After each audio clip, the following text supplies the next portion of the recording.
How to channel a man's energy so he feels addicted to you. Carl Jung, imagine this. A man enters a room, you don't say a word, you don't touch him, and yet, he feels it. Something stirs in his chest. A current. A charge. He doesn't know why, but his attention locks on you. Not because of your body, not because of what you're wearing, but because of something he can't name. Something energetic, ancient, feminine, alive. What he's feeling is your energy.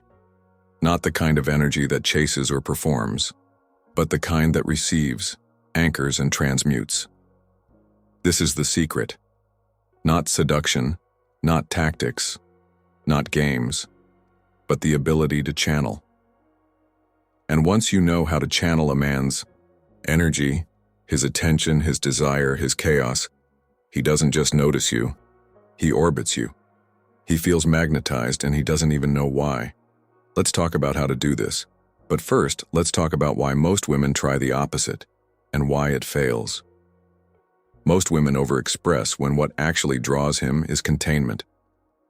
You've been told you need to be exciting, charming, fun, high value, that you need to know exactly what to say, how to flip his emotions, how to leave him guessing. But here's the truth. What makes a man feel addicted to a woman isn't what she does. It's what she holds. Carl Jung wrote extensively about archetypes, deep patterns that govern behavior. One of the most powerful feminine archetypes is the vessel. She doesn't chase. She doesn't seduce. She contains. She reflects. She becomes. A mirror through which he sees himself. And more than that, his deepest yearning. But most women were never taught this. You were taught to perform to be chosen. But energy doesn't lie. And men feel it when you're trying too hard. When your smile hides desperation. When your words are calculated. When your body leans forward to chase what should be coming toward you. Real magnetism happens when you stop leaking energy. When you stop reaching for him and start anchoring into yourself. Channeling energy begins with stillness, not action. Imagine sexual energy like a current.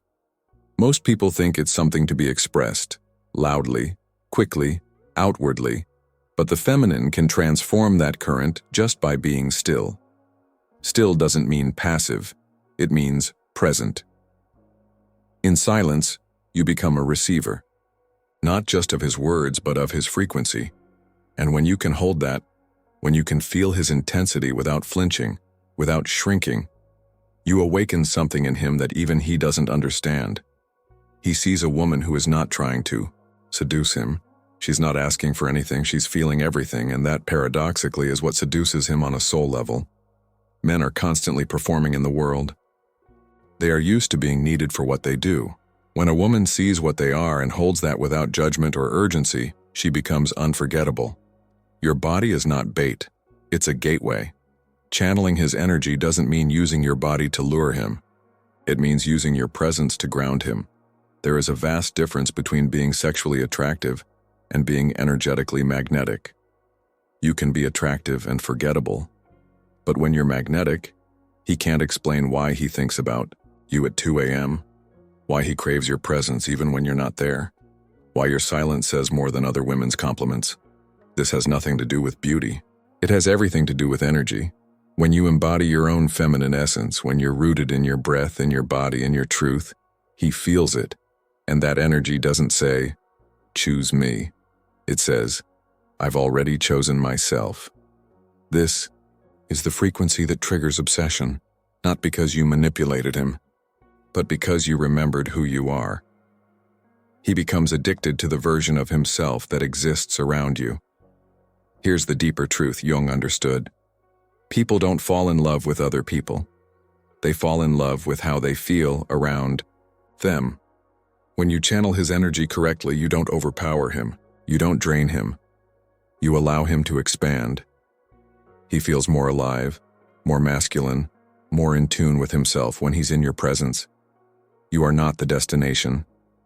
You are the space where his masculine essence meets itself. And once a man feels that it becomes addictive. Not because you're doing anything, but because of how rare that space is. He doesn't even know why he's drawn to you. He just knows he is. The shift happens when you stop trying to be irresistible. Here's the paradox. The more you try to be irresistible, the more you push him away. Why? Because trying means effort, and effort means fear. Fear of not being enough, fear of not being seen, and that fear is felt, even when masked with beauty or charm, but when you drop the performance, when you become still enough to hear your own breath, when you open your heart without leaking your need, you become a mirror for his soul. And that is what his body, his mind, his spirit cannot ignore. Your energy is not something you give, it's something you hold. This is the moment. Everything changes when you realize that channeling his energy isn't about pulling it toward you. It's about being able to hold it when it arrives. Can you hold his desire without collapsing into it? Can you hold his attention without making it your oxygen? Can you hold his masculine chaos without trying to fix it, tame it, or control it? This is the work, and it's the most sacred work a woman can do in a relationship dynamic. Because once you can do this, you don't just have his eyes, you have his devotion, not because you demanded it, but because your presence showed him what no one else could.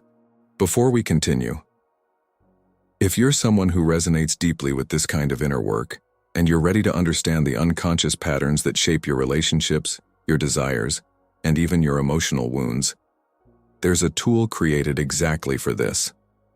It's called the Jung Method, and it's designed to help you go beneath the surface into the parts of yourself that actually govern your life. The link is in the first comment, if you feel called. Now, let's go deeper.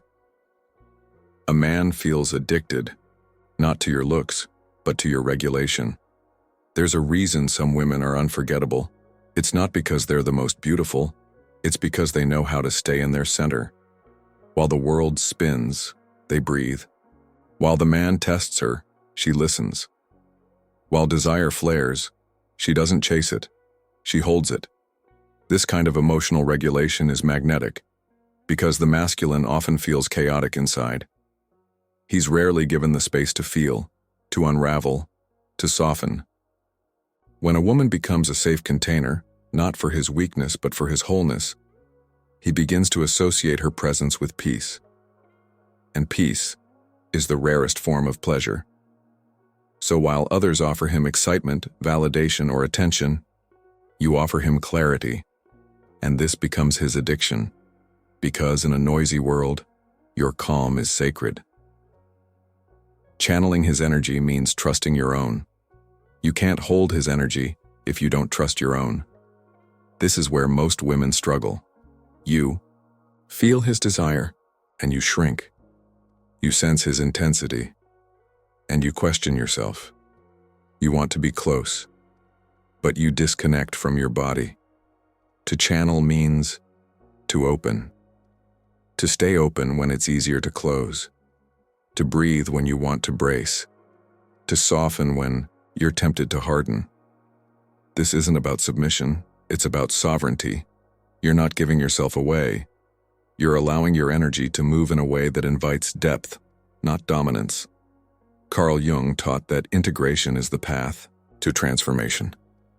And this is exactly what feminine energy does in its purest form.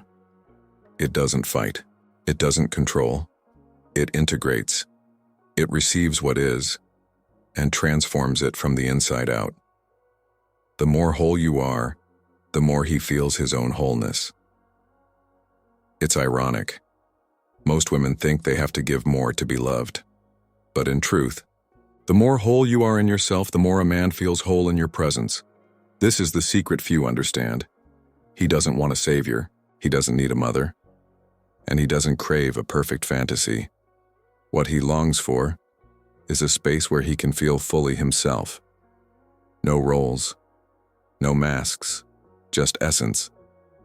And your ability to hold that space comes from your own integration, your own healing, your own willingness to sit with your shadows until they become light.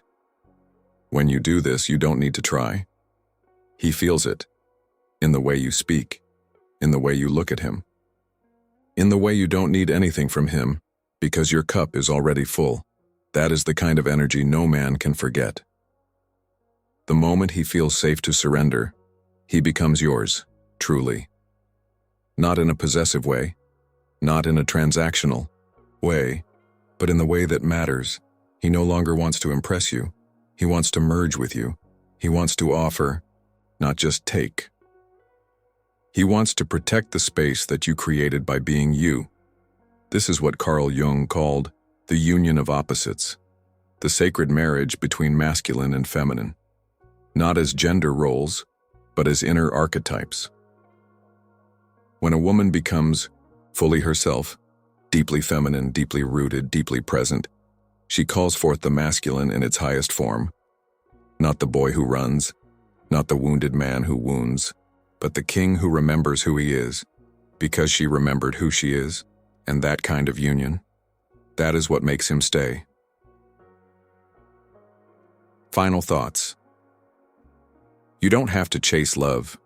You don't have to perform for attention.